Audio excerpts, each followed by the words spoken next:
Welcome to Anatomy and Physiology. Um, Over the course of this half a year, we'll be covering the digestive system, the respiratory system, and the immune system. Today, just to make it very simple, we're just going to cover an introduction to the digestive system.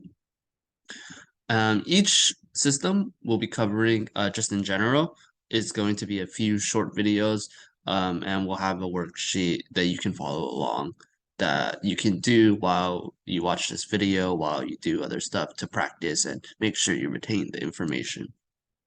The first system we're covering is the digestive system, and most of us know the digestive system is important for extracting nutrients or taking out nutrients from the food we eat so our bodies can use it. We'll just be using a model of the digestive system. This is from Cleveland Clinic. They're a pretty well-known hospital group.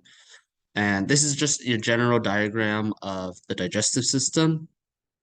In this video, we'll focus on the different parts of the gastrointestinal tract. So the gastrointestinal tract is basically everything from your mouth going through the whole pathway until you have to poop out some kind of waste product. So we start off with the mouth. The mouth is also known as the oral cavity. Oral meaning mouth, cavity meaning like a hole. And this is where your food is chewed up. The scientific word for chewing, by the way, is masticulate. It kind of sounds kind of hard to pronounce, but masticulate. It just means chewing up your food. And that specifically happens in the mouth where you have the teeth and saliva that you can kind of crush food and then make them softer and slowly digest them a little bit. The saliva in your mouth does help with making food like easier and easier to go down your esophagus, which is the next part. So this is your esophagus. This is the main part of your gastrointestinal pathway that will lead food from your mouth to your stomach. It uses muscles to move food through like its whole tubing, and this process of muscle contraction is called peristalsis. It is particular to a lot of digestive system muscles, and it's like a pattern that the muscles use to help move things down. So peristalsis or peristalsis, either pronunciation works. Next, we have the stomach. So the stomach is where we have a very strong acid created. We actually will generate that acid ourselves. Our stomachs are generating that acid, and it will mix with the food and help digest it more, help break things down.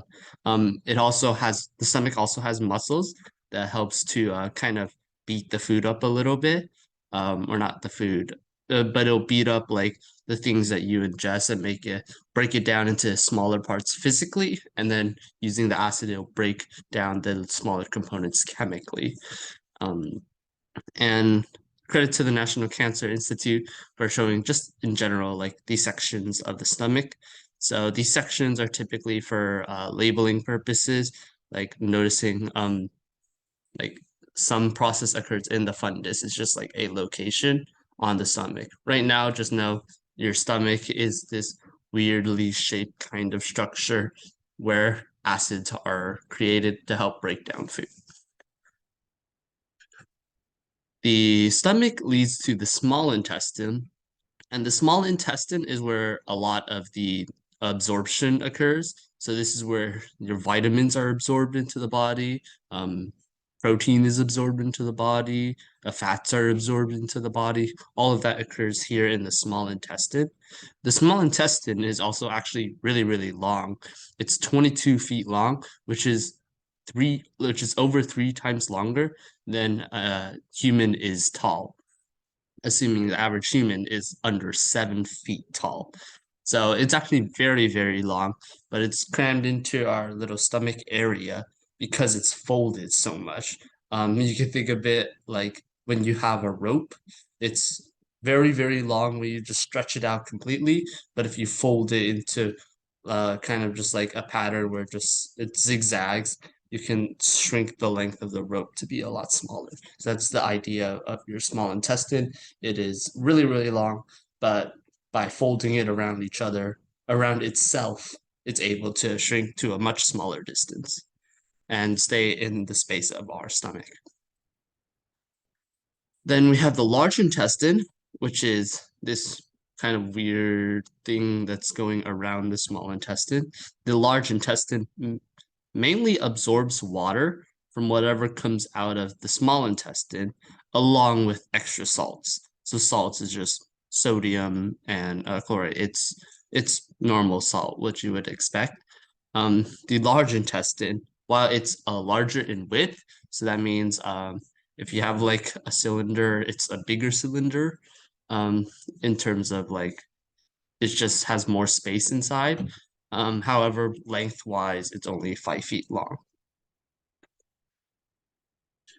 And something to note here, there's a very well-known what we call a vestigial structure, although that is being debated now in science.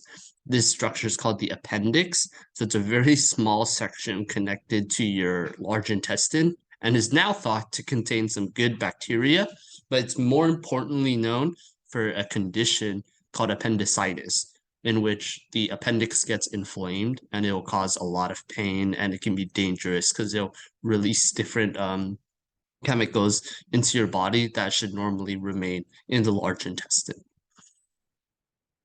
All right, so that's an overview of the different parts of the digestive, gastrointestinal tract. Those are the main organs. We'll cover the accessory organs next time. If you have any questions, please don't hesitate to email me and we'll try to get back to you as soon as possible. Hopefully this is helpful and have fun and good luck studying. We'll see you in the next video.